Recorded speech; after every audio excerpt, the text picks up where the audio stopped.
August 8th, 2014. On that Friday, Five Nights at Freddy's went live on Desura. At the time, the game's creator, Scott Cawthon, was struggling to pay the bills, and was about to quit making games if this one didn't turn out. It was his one last chance and final test to see whether or not this was the right career for him. Fast forward just a few weeks, and FNAF was taking off fast. And I mean really taking off, more than just a quick little spike. So, Scott decided that he was not going to let his one chance die, like so many viral games tend to do. Fast forward to today. FNAF is more relevant than ever. The franchise has just gotten a new DLC, a new game, and a new movie releasing in 1 year. How exactly did Scott Cawthon make Five Nights at Freddy's immortal as a franchise?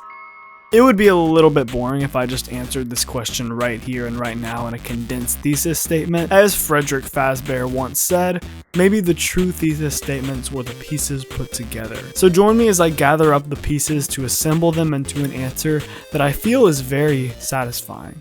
Let's start at the very beginning. FNAF 1 hooked us all with its subtlety in the way that it terrifies us, and in the way that it reveals its narrative. We can all agree that the empty sheen in the eyes of these living machines made it feel like a bad dream. Imagine where we would be if the same vibe carried over into the later game's design. A majority of the credit for this masterclass in horror should go to the incredible sound design. Every single noise either fits into the environment perfectly or intentionally stands out in an attention-wrenching and artistically consistent fashion. The pinnacle of the uncomfortable sounds in FNAF 1 has to go to the circus music that plays at random. If I were the night guard in this scenario and I heard this nonsense, I would be like, okay, there's officially some supernatural business going down now, and I'd be out. But the game's horror was only the bait. You try out the first game thinking you're only there for the jump scares, and next thing you know, you're counting Freddy's toes to try to figure out whether he was built by Henry Emily or William Afton, the former of which ends up becoming an immortal rabbit later on. Five Nights at Freddy's 1 is very stingy with its story, giving only small hints in various parts of the game. We learn that there were some missing kids at one point, a suspect convicted, a bite in 87, and a little bit of blood and mucus. And Mr. Yellow Bear, Scott's original official name for Golden Freddy in the game files, is appearing and disappearing at random and leaving us cryptic "it's me" messages.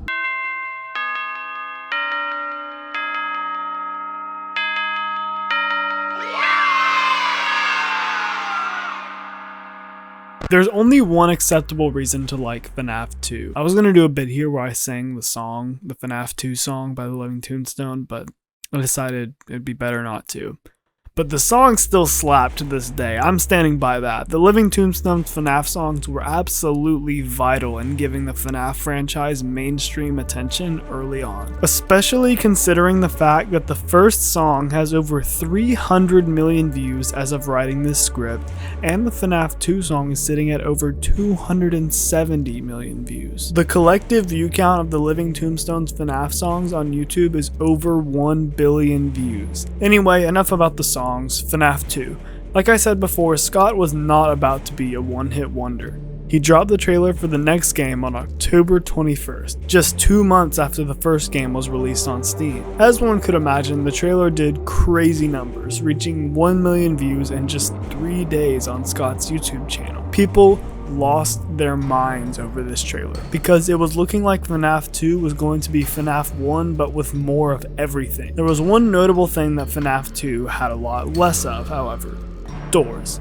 There were no doors in FNAF 2, and that had people mad excited. FNAF 2 was released much earlier than expected, in November of 2014 instead of early 2015, and it was just as much as, if not more of a hit than its predecessor, or sequel if you want to get technical. It was the first game, but turned up to level 10. The sound design was phenomenal once again. We got the most fire ambience from any game ever, Balloon Boy's killer ad-libs, and the jump scare sound effect of the century.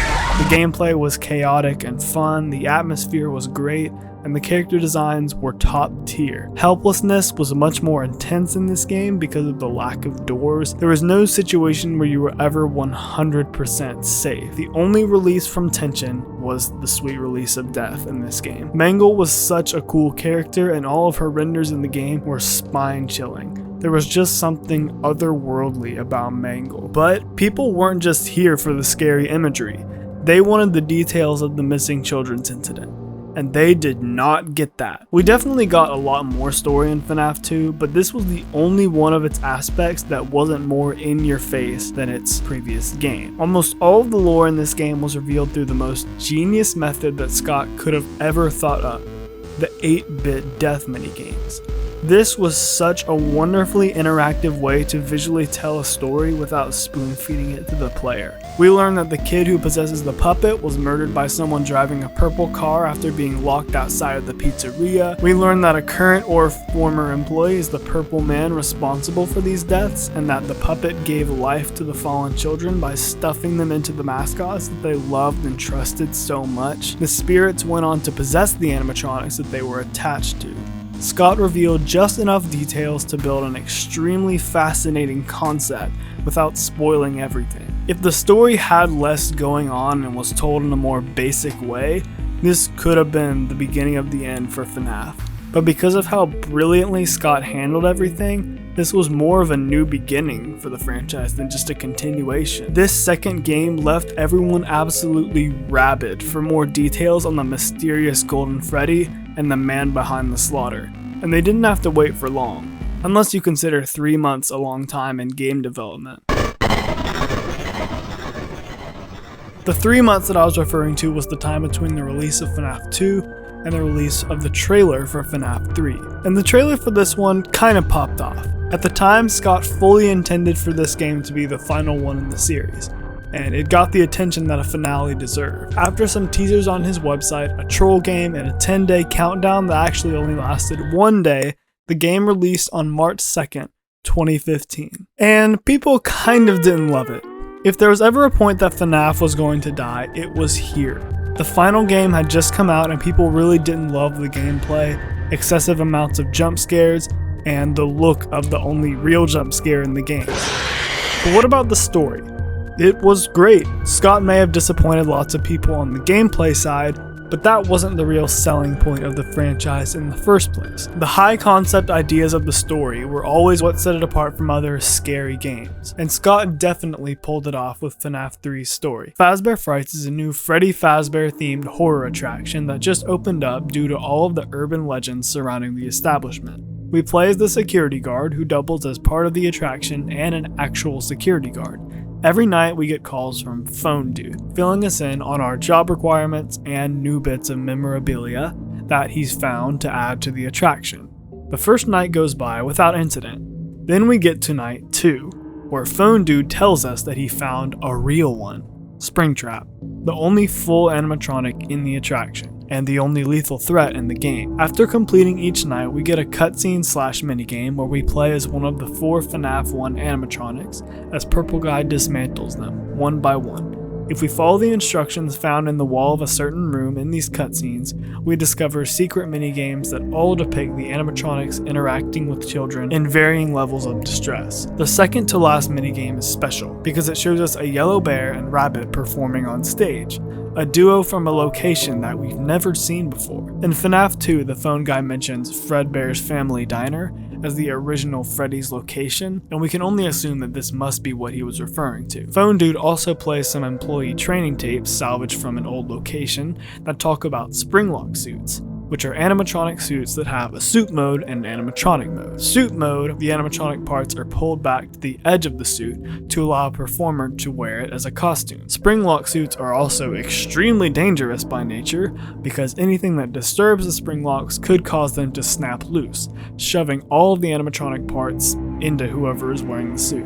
After night 5 is completed, the same type of cutscene begins, but this time we play as the spirit of a child. We and 4 other spirits corner a terrified purple man until, in a moment of desperation, he puts on the yellow Bonnie suit. He gains some confidence and starts laughing at us until this happens.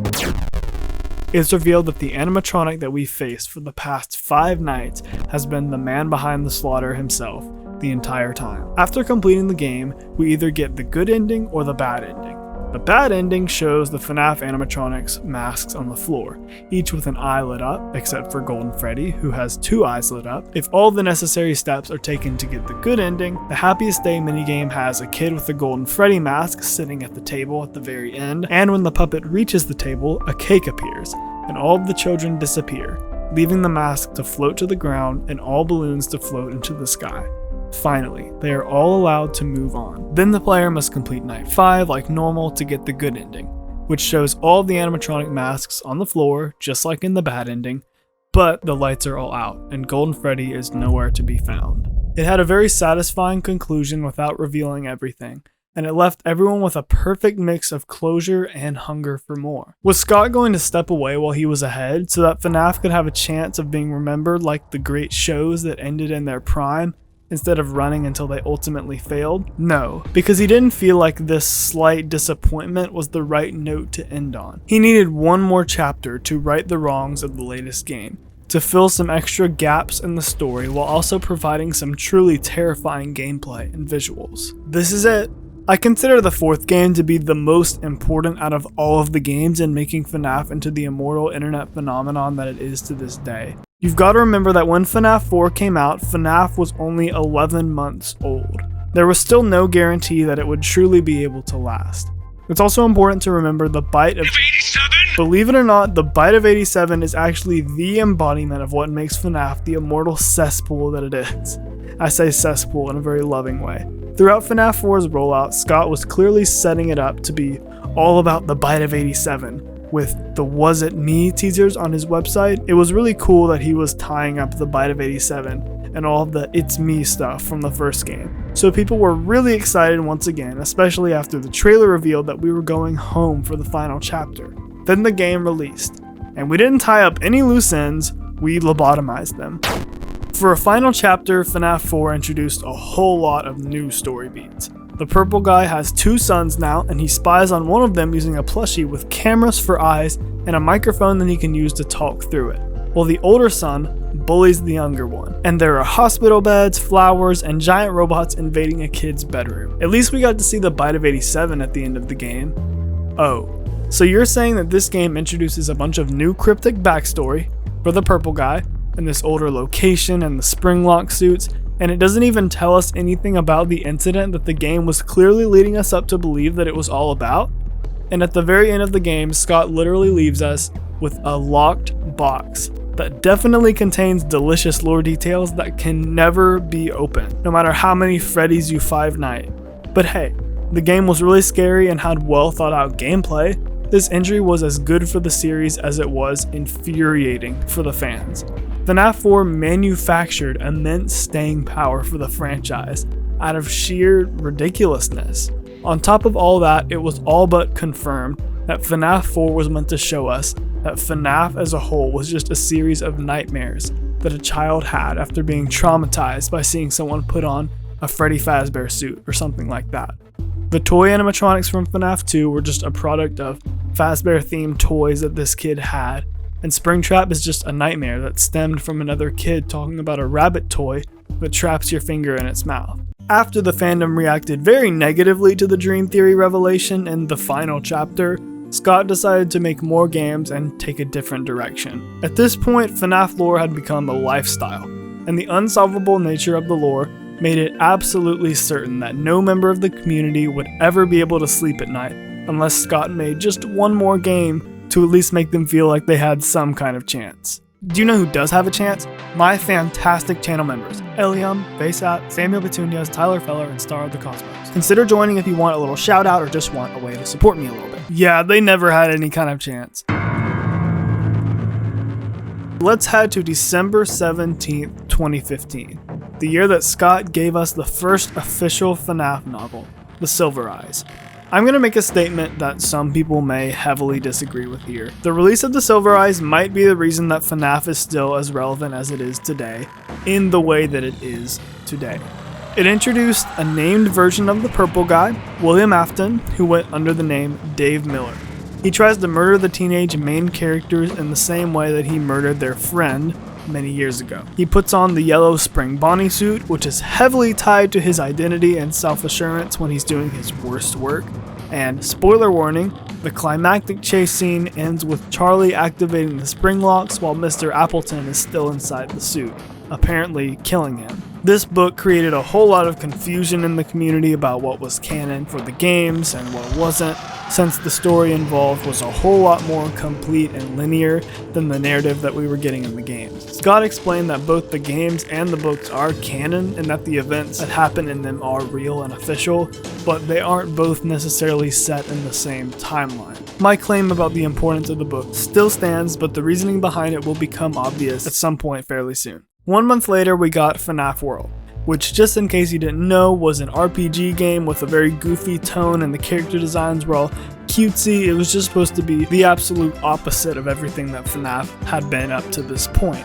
I'm not going to get into it too deeply in this video. It is important to Scott's story and the story of the life of the Freddy series, but it didn't give us a whole lot when it came to theories and endgame story, but it did generate a whole lot of attention, and it marked a bit of a shift in the games that came out in the future. But that shift really started in FNAF 4 in my opinion. FNAF World was just a continuation of that shift.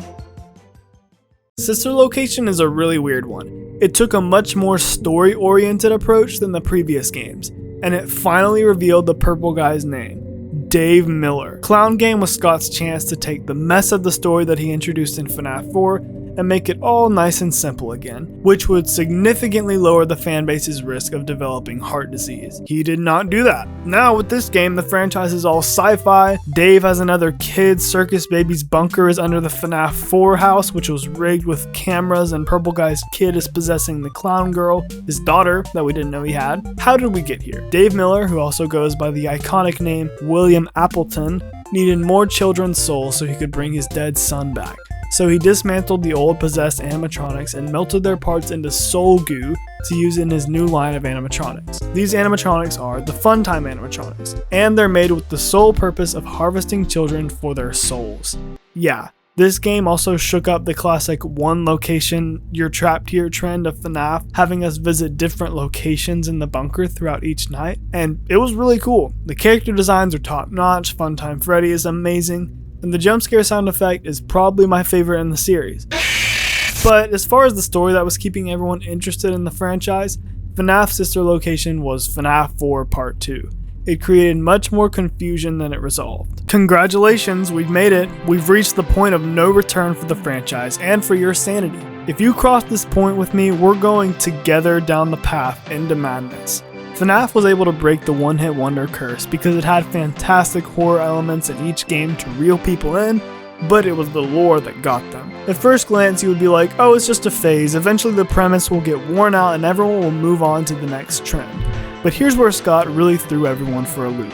The premise kept changing and evolving. At first, the premise was just missing kids, possess animatronics, and there's a yellow one too. And then 4 games later, we're at good old David M. needed souls to turn into a magical substance that could help him create life, and possibly aid him in bringing his son back to life, and maybe providing him with immortality as well. Every game took the mysteries and unanswered questions and multiplied them tenfold, while still leaving the impression that maybe they could be solved. In the summer of 2017, we got the second FNAF novel in the Silver Eyes trilogy, The Twisted Ones. The main draw of this novel was the Twisted line of animatronics, which used sound illusion technology developed by William Appleton to change their appearance while they hunt Charlie throughout the book. This was a huge leap from the more grounded approach that the first book took, and the illusion disc technology revelation retroactively revealed many possibilities for the lore of the games, specifically FNAF 4.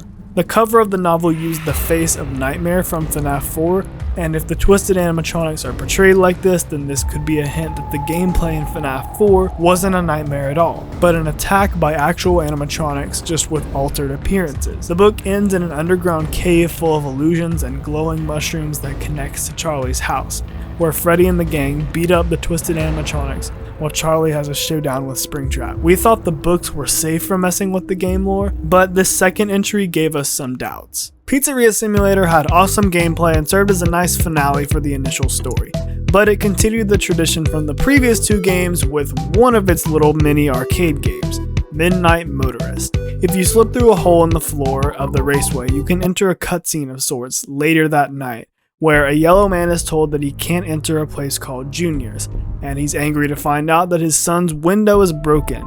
and he says he probably ran back to that place again, and he finds some animal-looking footprints just next to a bush not far from the window, and some footprints leading up to the animal footprints. To this day, no one can confidently say that they've 100% solved what this minigame is trying to tell us. There have been many different theories, but there's no definitive answer, even nearly 6 years later. At the end of the game, Henry Emily, the co-founder of Freddy's, reveals that this pizzeria was just a trap for all of the remaining animatronics. He torches everything, hoping to put an end to all of these roaming spirits, including his old business partner and former friend.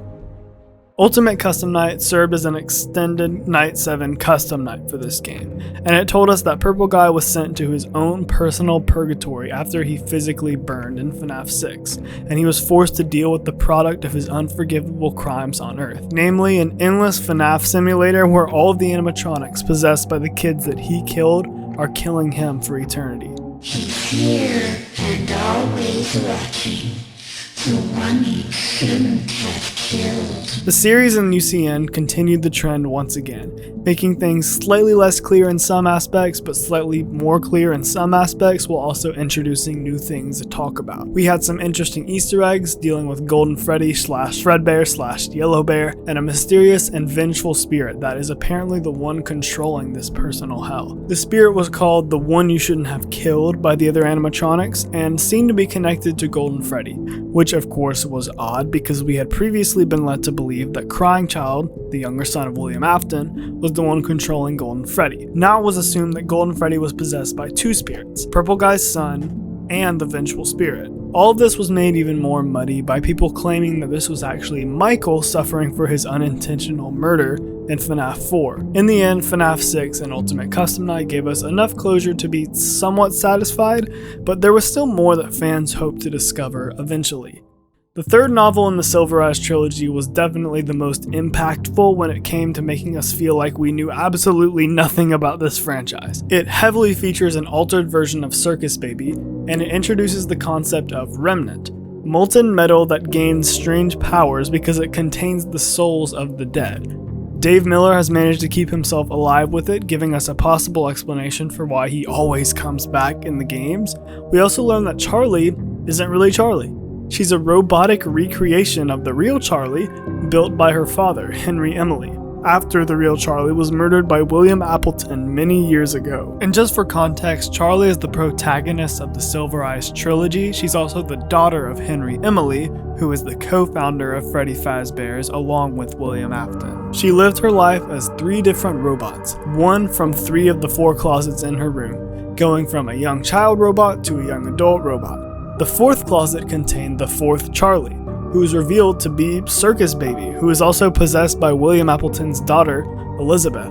Circus Baby also uses sound illusion discs to take on the form of a Circus Baby that looks a lot like the one we see in Sister Location, the game. So now we have reasons to believe that the Nightmare and the Funtime animatronics are both using sound illusion discs made by William Appleton, and that Henry Emily, the other founder of Fazbear Entertainment, might be recreating his children as robots, just as William Afton is trying to do throughout the series. And on top of that, William is no longer just a criminal and a genius in robotics, but also a soul juice alchemist. We even get a subtle nod to the William Alchemist idea in Pizzeria Simulator, which was being developed at the same time as the 4th closet. One of the songs that plays in the minigame showing Charlie's death is called Alchemist's Fantasy. Henry Emily also makes a game appearance for the first time in FNAF 6, adding to the pile of shared elements between the books and the games. FNAF VR Help Wanted, technically the 7th full FNAF game, released in the early days of summer in 2019. And it had some insane implications. Very early on in the game, a Fazbear Entertainment employee tells us that the games exist in the universe of the games. Think about that for a second. They show a picture of Scott Cawthon himself and tell us that he's an indie game developer that tarnished the Fazbear brand's reputation. But the voice of Tape Girl, who will be significant in just a second, tells us that Fazbear Entertainment is lying to us, and that Scott Cawthon was actually hired to make fictitious games with ridiculous stories about missing children to muddle the knowledge of the actual tragedies that did occur in Freddy Fazbear's past. So basically, everything in every game leading up to the Help Wanted remake might just be nonsense according to this disembodied VR game developer character within a VR game. It looked like a dream theory all over again, but this time it wasn't practically confirmed like it was with FNAF 4. So of course, it gave the community a whole lot of theorizing to chew on for a long time. In Help Wanted, you could go outside and view a work-in-progress version of a massive building with a Fazbear Entertainment billboard next to it saying, "Coming soon," and "Now hiring," teasing something really big for the near future. And speaking of really big, another revelation from this game was that there was a digital manifestation of William Afton that was scanned into the VR games files, and he's looking for a host to infect as they play the VR game so he can control them and eventually manifest fully back into the real world. Yeah, more on that soon. In between Help Wanted and the next game, Scott started getting really busy with a new anthology series, Fazbear Frights. The first book dropped as a nice Christmas present at the end of 2019, and this is where FNAF fully jumped the shark, and as you can imagine, it gave the lore keepers a whole lot more to agonize over. Each entry in the 12-book series had 3 mini-stories, and things get dark and weird really, really fast. In the first book, a kid named Oswald is transported to a Freddy Fazbear's in the year of 1985 after crawling into an old ball pit at a pizza place. In 85, Spring Bonnie shows him a set of 5 kids that he just ended in front of everybody, and then proceeds to enter the present day and replace Oswald's dad. These main stories are mostly devoid of any direct game lore hints, but at the end of each book we get an epilogue story with a consistent narrative that builds up as the series goes on, and this lines up a lot closer with the events of later games. Lore parallels and hints abound here, like the idea of 2 spirits possessing one vengeful animatronic, splitting the community into sides that either think Fazbear Frights should be completely disregarded, or thinking that Fazbear Frights is giving us vital information about major events in the games that we're wrong about. A couple months after Fazbear Frights ended, a sort of part 2 for the series began, called Tales from the Pizzaplex, which followed the same formula with 3 short stories plus an epilogue per book, and it's ongoing as of writing this script. So far, they're just as unhinged as the stories from the former series, but they also heavily expand upon the atmosphere, world, and lore from the game that followed FNAF 7. Speaking of what's technically FNAF 8, why are these books called Tales from the Pizzaplex? Remember that giant building from the end of Help Wanted? It's finished, well, sort of. After being delayed quite a few times, Security Breach was finally released on December 16, 2021. It was teased as a fully free roam FNAF game in a giant Freddy Fazbear themed mall called the Mega Pizzaplex. The overall theme of the game was very 80s inspired while also being very futuristic as far as the technology in the mall. Scott really hyped the game up on Reddit, explaining that the delays were a byproduct of just how big and detailed and amazing this game is going to be. Security Breach was most definitely big and detailed when it came out, but it was supposed to be much more big and detailed. I could talk about all the development issues that Security Breach went through for multiple hours if I wanted to, but I'll save that for another video. All you need to know is the 8th full FNAF game suffered from too much ambition mixed with too little time, and as a result, the final product felt very bloated, and it felt like 90% of the story was cut at the last minute. Because 90% of the story was cut at the last minute. Is this where FNAF was going to die? Security Breach seemed devoid of almost everything that everyone knew the FNAF franchise for, and it had very tame horror elements. It wasn't full of cool little Easter eggs, and it didn't have clever ways of dropping subtle lore hints that tied in with the rest of the franchise in a clean way. But it did strongly retain 2 key characteristics of the franchise: a charming style of humor, and the bare-bones story that could go in an infinite amount of different directions.